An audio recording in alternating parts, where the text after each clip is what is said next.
नमस्कार साथियों, आप सभी का आपके अपने YouTube चैनल में बहुत बहुत स्वागत है।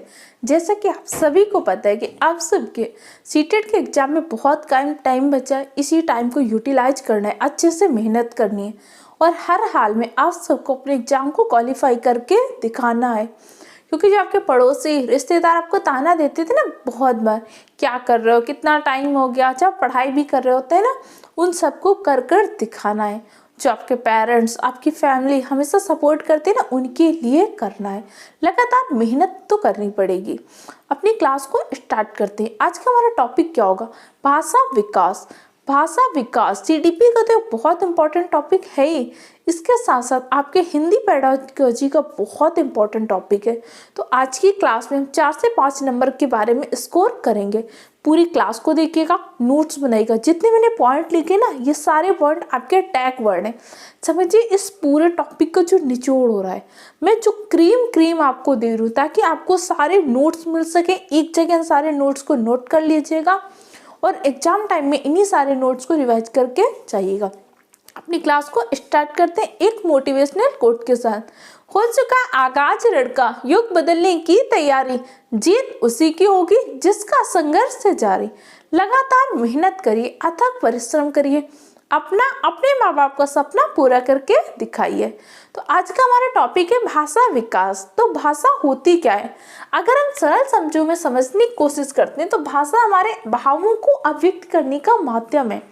हमारे मन में जो विचार है उनको प्रकटीकरण कैसे करते हैं? भाषा के माध्यम से।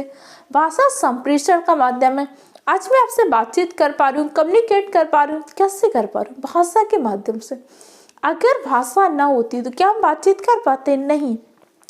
समान रूप से भाषा के 3 रूप पाए जाते हैं। पहला मौखिक भाषा, दूसरा लिखित भाषा, तीसरा सांकेतिक भाषा। मैं जो आपसे बोलचाल की भाषा कर रही हूँ, बातचीत कर रही हूँ, कैसी भाषा है? मौखिक भाषा।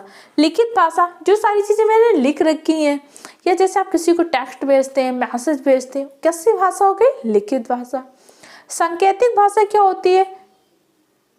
ये जैसे इस तरह किया, फिर भी आपको समझ में आया ना कि मैंने 5 बोला, 2 बोला, 3 बोला। आपको कैसे? क्योंकि मैं संकेत दे रही हूँ। ये भाषा कैसे हो गई? सांकेतिक भाषा। तो इम्पोर्टेंट नहीं, आपके लिए इतना समझ चुके हैं। इसके साथ आपके भाषा के 4 कौशल होते हैं। सुनना, बोलना, पढ़ना, लिखना। ये आपके 4 कौशल होते हैं। सुनना, बोलना, पढ़ना, लिखना। कई बार क्या होता है, इनका सेगमेंट पूछ लेता है। वैसे सभी कौशल क्या होते हैं? आपस में अंतर संबंधित होते हैं, लेकिन फिर भी अगर पूछता है कि कौन सा कौशल क्रम से, वैसे सारे कौशल अंतर संबंधित होते हैं, एक दूसरे के माध्यम से सीखते हैं। लेकिन कई बार एग्जाम ने इसका क्रम पूछा है, तो इसका क्रम ऐसे ही याद रखिएगा। सुनना, बोलना, पढ़ना, लिखना। पहला आप लिसनिंग करते हैं, फिर स्पीकिंग करते हैं, फिर रीडिंग करते हैं, फिर राइटिंग। LSRW को शॉर्ट में याद रखिएगा, या आप ऐसे सुब्बो पॉली करके भी याद कर सकते हैं। लेकिन भाषा के समझ कौशल आपस में अंतर संबंधित होते हैं। इस लाइन को अच्छे से फूल पत्ती लगाकर याद कर लीजिए। अब अंतर संबंधित कैसे होते? सबसे पहले हम बात समझते हैं। जैसे एक बच्चा जो सुन नहीं सकता, अब जब उसने कोई ध्वनि सुनी ही नहीं है, हो सकता है उसके अंदर बोलने की क्षमता है, लेकिन बोलेगा तो तभी जब वो कुछ सुन पा रहा हो, तो उतना अच्छा बोल नहीं पाएगा। जब सुन नहीं पा रहा है, बोल नहीं पा रहा है, तो पढ़ेगा कैसे? उसे पता तो होनी चाहिए ना, कम से कम ध्वनि तो पता होनी चाहिए।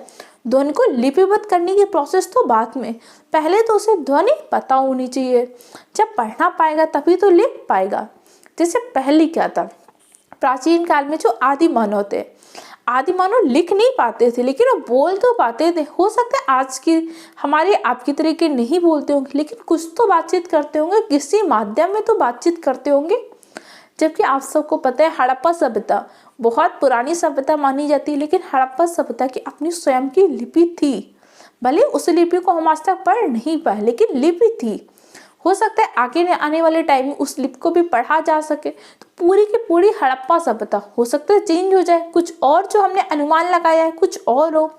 तो कैसे? ध्वनि तो तब भी थी ना। तो ये आपका सीक्वेंस होता है। भाषा के कौशल 4 होते हैं। भाषा कौशल आपस में अंतर संबंधित होते हैं। इसे आप सुबह वाली करके शॉर्ट में याद कर सकते हैं। समझ में आ गया इतना? कोई भी कंफ्यूजन हो तो आप कमेंट सेक्शन द्वारा पूछ सकते हैं। मैं आपके सारे कमेंट देखती हूँ और जो भी कमेंट होता है मैं उसका रिप्लाई भी देती हूँ। आगे देखते हैं। आगे पूछता है कि जैसे भाषा शिक्षण करनी है, भाषा शिक्षण कैसे करना है समग्रवादी दृष्टिकोण से। बहुत इंपॉर्टेंट वर्ड है, समग्रवादी दृष्टिकोण क्या होता है। तो जैसे आप सबको पता होगा कि आपका क्या होता है, ईवीएस का पेपर होता है। तो आपको पता है ईवीएस किस क्लास से चलती है, 3rd 4th 5th। 3rd 4th 5th से हम क्या करते हैं, ईवीएस की बुक चलती है। आप सबने पढ़ी भी होगी ईवीएस की बुक, अगर नहीं पढ़ी तो आप मुझे कमेंट में बताइएगा। तो ईवीएस के जो आपके 6 थीम दिए हुए हैं, आपके ईवीएस में क्या हुआ 6 थीम, उसकी सब 4 थीम दी हुई, उससे जुड़ी जितनी भी पीडीएफ होंगी, इमेज होगी, उनकी पीडीएफ बना के मैं आप सबको प्रोवाइड कर दूंगी। अगर आप सबने बुक पढ़ ली हो तो कोई बात नहीं तो फिर कमेंट करके बताइएगा।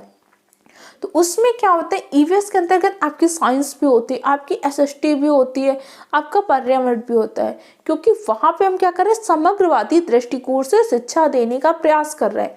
जब छोटा बच्चा होता है तो क्या करता है, किसी चीज़ को पार्ट में नहीं डिवाइड कर पाता, वो पूरी चीज़ को देखता है। जैसे छोटे बच्चों को आप ये दिखाइए, ये सर्कल है, आप जानते हैं सर्कल है, लेकिन छोटे बच्चे को दिखाएंगे तो छोटा बच्चा क्या बोलेगा, अरे ये तो मेरी बॉल जैसा है, ये तो मेरी फुटबॉल जैसा है। क्यों, उसने क्या किया, बच्चों को समग्रवादी दृष्टिकोण से देखा।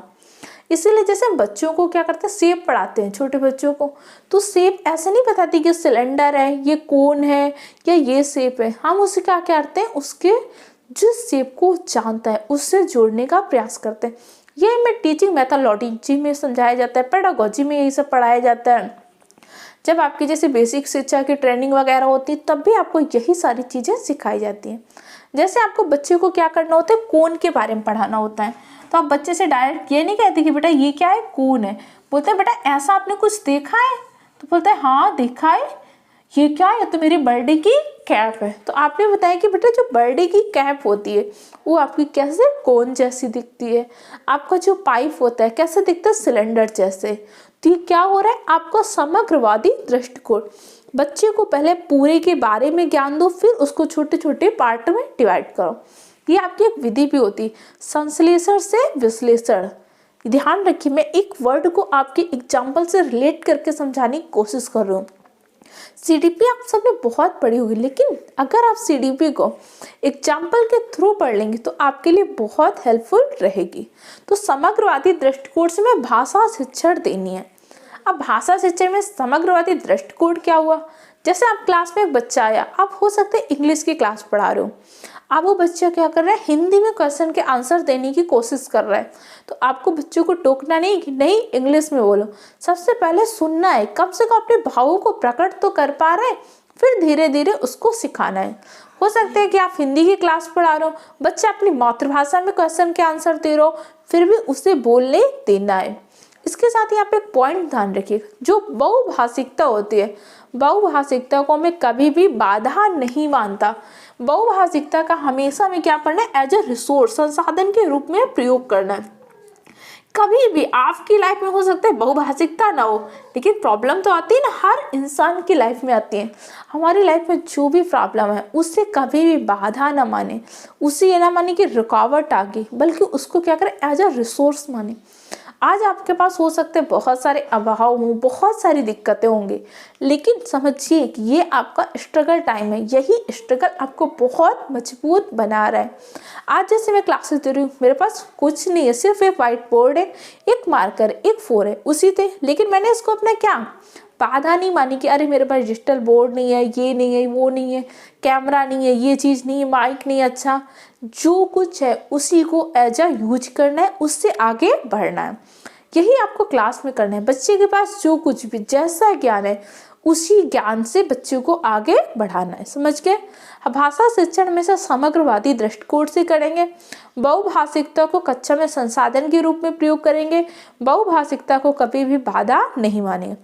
भाषा कौशल आपस में अंतर संबंधित होते हैं, इतने पॉइंट नोट करिए। आगे देखते हैं। आगे एक आता है कि भाषा के रूप कौन कौन से होते हैं। मातृभाषा, राजभाषा और राष्ट्रभाषा, 3 रूप होते हैं। मातृभाषा क्या होती है, आपकी मदर टंग, जो आपके माँ के द्वारा बोली जाती है, आपके परिवार के द्वारा जो बोली जाती है, वो क्या होती है, मातृभाषा। राजभाषा क्या होती है, जो हमारी कामकाज की आधिकारिक भाषा होती है, वो आपकी राजभाषा होती है। जैसे हमारे भारत की हिंदी क्या है, राजभाषा है। राष्ट्रभाषा क्या होती है? जो पूरे देश की भाषा हो। हिंदी हमारी राजभाषा है, भारत की कोई भी राष्ट्रभाषा नहीं है, क्योंकि हमारा भारत देश क्या है? व्यक्तिगत विविधताएं भरपूर है, यहाँ पे बहुत ज़्यादा विविधताएं हैं। हमारे भारत के बारे में एक कहावत भी कही जाती है, कोस कोस पर बदले पानी, चार कोस पर बदले बानी। हमारे यहाँ पे लगभग 3600 से ज़्यादा बोलियाँ बोली जाती हैं।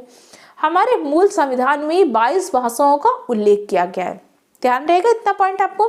अब आगे देखते हैं। आधिकारिक भाषा एक्ट 1963 में एक आपको एक्ट आया था। कौन सा एक्ट आया था? उसको आधिकारिक भाषा एक्ट बोलते हैं। उसमें हमारी आधिकारिक भाषा क्या होगी?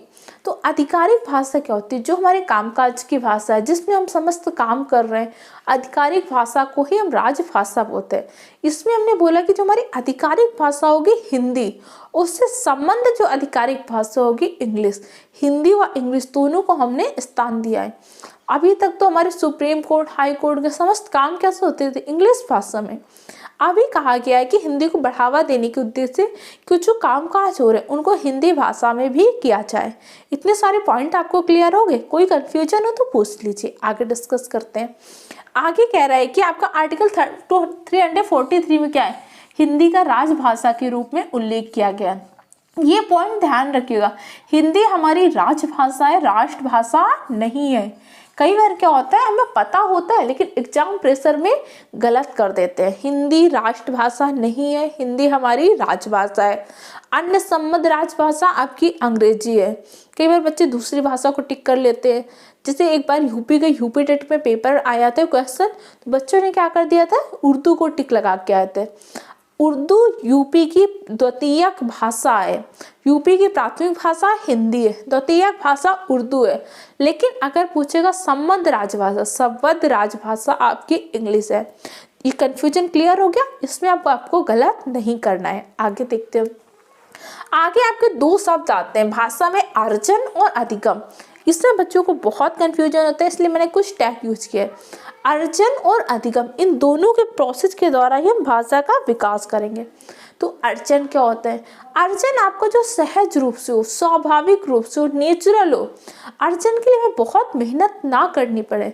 जैसे घर में बातचीत के शब्द सीखने के लिए बच्चे को बहुत मेहनत तो नहीं करनी पड़ती, ऑटोमेटिक सीख जाता है ना, मम्मा, पापा, पानी और सारे वर्ड जो घर में बोले जाते हैं। और अधिगम क्या होता है? लर्निंग, जिसके लिए हमें मेहनत करना पड़े, संस्थागत प्रक्रिया होती है। दूसरी भाषा सीखने के लिए हम स्कूल जाते हैं, वहाँ पे नियम होते हैं, नियम कानून में सीखते हैं, एक माहौल होता है। तो जो हमारा संस्थागत प्रक्रिया हो, जो चेतन रूप से हो, जिसको सीखने की हम कोशिश कर रहे हैं, जो नियमबद्ध हो, वो हमारा क्या होता है? अधिगम।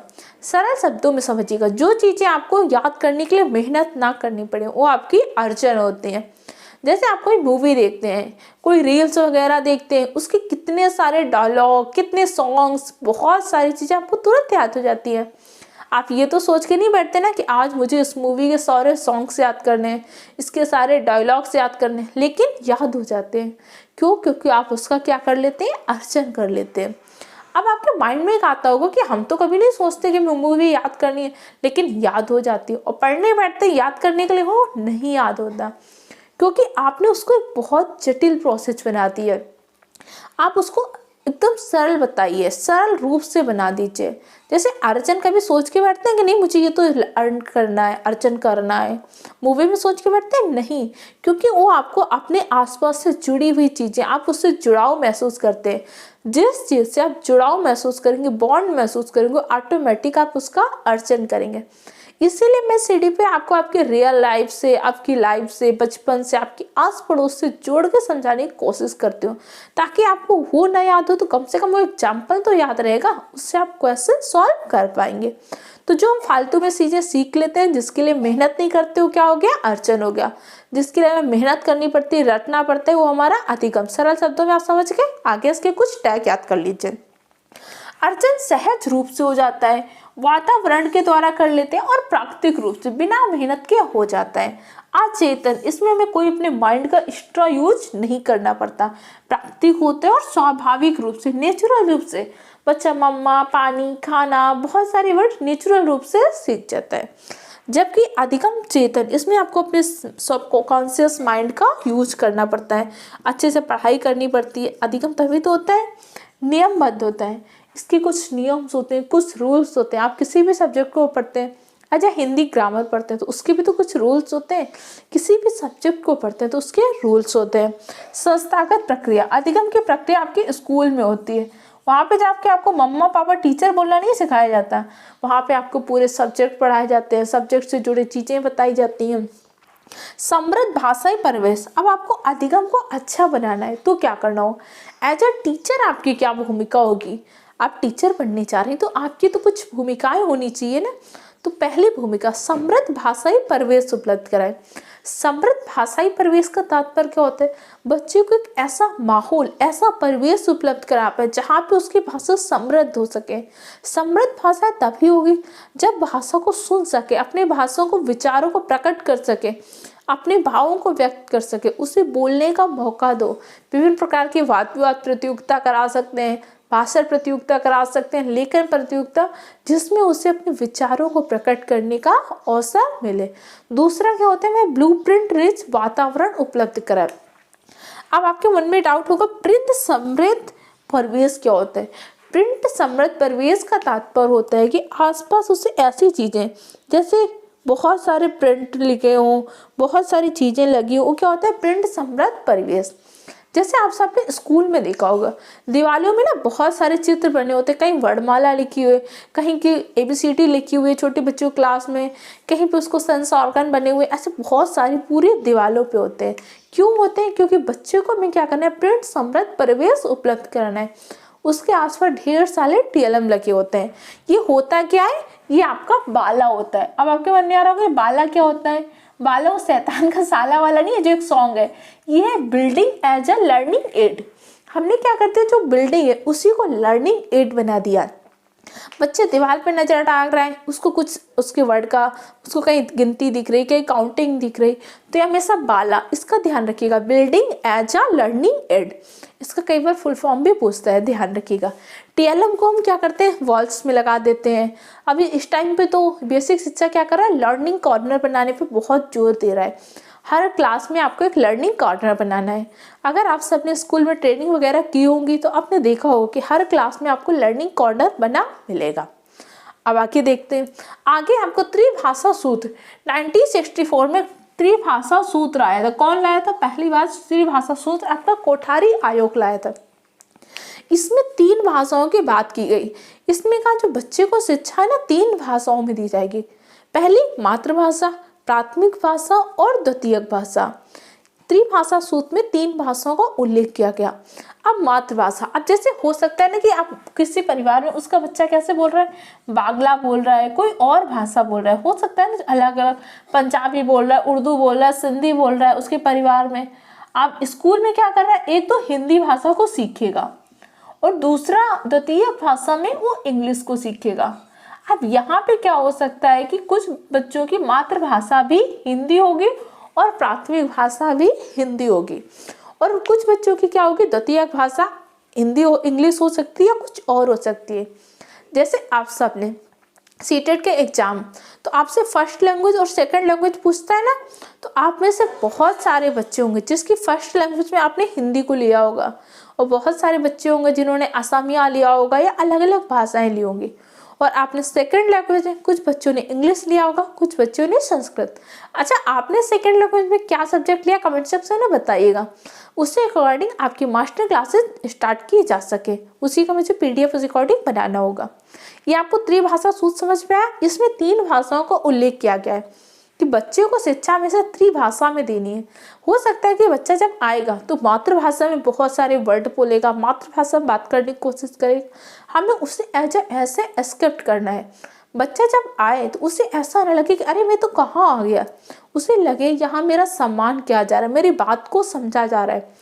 तो LCF में भी कहा गया, अगर बच्चा मातृभाषा में आंसर दे रहा है कोई बात नहीं, आप उसकी मातृभाषा में सुनिए, धीरे धीरे उसे प्राथमिक भाषा और द्वितीय भाषा सिखाने का प्रयास करिए। त्रिभाषा सूत्र कौन लाया था, कोठारी आयोग ने लाया था, और त्रिभाषा सूत्र का उल्लेख आपके LCF में भी किया गया है, ध्यान रखिएगा। आगे ये जीन पे आ जाए, वाइगोत्स्की और चोम्स्की ये मोस्ट इम्पॉर्टेंट, ये तीनों भाषा विकास से क्वेश्चन इनसे आते ही आते हैं। हिंदी पेडागोजी में भी आएगा और सीडीपी में भी आएगा। तो इसके मैंने जो टैग वर्ड, इतना बड़ा सिद्धांत, उसके मैंने सिर्फ 2 से 3 टैग वर्ड रखे हैं। अगर आप इन टैग वर्ड को याद रखेंगे तो आपका क्वेश्चन गलत नहीं होगा। तो चलिए देख लेते हैं। अगर आप सब चैनल में नए हैं तो चैनल को सब्सक्राइब कर लीजिएगा, बेल आइकन को प्रेस करिए और अपने दूसरे फ्रेंड के साथ भी शेयर कीजिएगा। जीन पियाजे इन्होंने संज्ञानात्मक विकास का सिद्धांत दिया था। जीन पियाजे ने क्या बोला? अहम केंद्रित वाक्य के बारे में। अहम केंद्रित वाक्य क्या होते हैं? सेल्फ सेंटर मतलब इन्होंने कहा कि बच्चा क्या करेगा? खुद को सेंटर में रहकर बात करेगा। सेल्फ सेंटर, जैसे आप सब देखते हैं छोटे बच्चा होता है ना, कई बार क्या होता है वो कोई गाड़ी चला रहा होता है, अब ये उसकी गाड़ी टूट गई तो खुद से बात करता है ना, ये गाड़ी टूट गई मैं इसको सही करूँगा, मेरी गाड़ी आ रही है ये सबको घायल कर देगी। इस तरीके से बच्चे खुद में बात करते रहते हैं ना, तो ये क्या होता है? उनके सेल्फ सेंटर्ड होती है। एक बार सीटेट ने क्वेश्चन पूछा था, एक लड़की जो मतलब एक जिक्सा होता है, जिक्सा का उल्लेख आपके एनसीईआरटी में भी हुआ है कि उसमें टूटे टूटे पार्ट होते हैं, उनसे कोई स्ट्रक्चर बनाना होता है। वो उसी जिक्सा को बनाने की कोशिश कर रही, आपस में बात कर रही, मेरा पेन नहीं मिल रहा है, मेरे हाथी का पैर नहीं मिल रहा है, ये सारी चीज़ें जो खुद से बात कर रही क्या है? ये आपका अहम केंद्रित वाक्य है। समझ में आ गया आपको? अहम केंद्रित वाक्य मतलब खुद से बात करना। उस टाइम पे बच्चे बहुत करते हैं अपनी एज से। अब आप तो नहीं करते कि मैं सीटेट का एग्जाम देने जा रहा हूँ, मैंने अपना एडमिट कार्ड रख लिया, माइक लगा के तो नहीं बोलते मैंने एडमिट कार्ड रख लिया, मैंने पेन रख लिया, ये रख लिया, बोलते नहीं बोलते। लेकिन छोटे बच्चे देखिए जब सुबह बैग पैक करते हैं तो अक्सर मैंने लंच बॉक्स ले लिया, मैंने टिफ़िन ले लिया, मैंने ये ले लिया, इस तरीके से बात करते हैं। तो ये उनका क्या होता है? अहम केंद्रित वाक्य। इसमें जीन पियाजे ने कहा कि जो भाषा का विकास होगा उसके संज्ञान से होगा। जब तक बच्चा किसी चीज़ को जानेगा नहीं तब तक उसके बारे में सीखेगा नहीं। किसने बोला था? जीन पियाजे ने। तो जीन पियाजे में 3 पॉइंट ध्यान रखें। पहला, बच्चे खुद से बात करके अपने कार्यों को डायरेक्शन दिशा देता है। जीन पियाजे ने इसको अहम केंद्रित वाक्य बोला था, जबकि वाइगोत्स्की इसको क्या बोलेंगे? निच वाक्य बोलेंगे, व्यक्तिगत वार्ता बोलेंगे। ठीक, इन्होंने कहा कि संज्ञानात्मक विकास से ही भाषा का विकास होता है। अगला है आपका वाइगोत्स्की ने कहा कि जो निच वाक्य है व्यक्तिगत वार्ता है। वाइगोत्स्की के निच वाक्य, व्यक्तिगत वार्ता और अहम केंद्रित वाक्य में कोई अंतर नहीं है। इन्होंने इसे निच वाक्य बोल दिया है और उन्होंने क्या बोल दिया? अहम केंद्रित वाक्य। इसमें भी बच्चा क्या करता है? खुद से बात करके अपने कार्यों की डायरेक्शन देता है। लेकिन अंतर क्या होगा? वाइगोत्स्की ने कहा कि जो बच्चा का भाषा का विकास होगा समाज द्वारा होगा, समाज में अंतःक्रिया करेगा, सामाजिक सांस्कृतिक परिवेश से भाषा का विकास होगा। जबकि जीन पियाजे ने बोला कि संज्ञानात्मक भाषा से विकास होगा।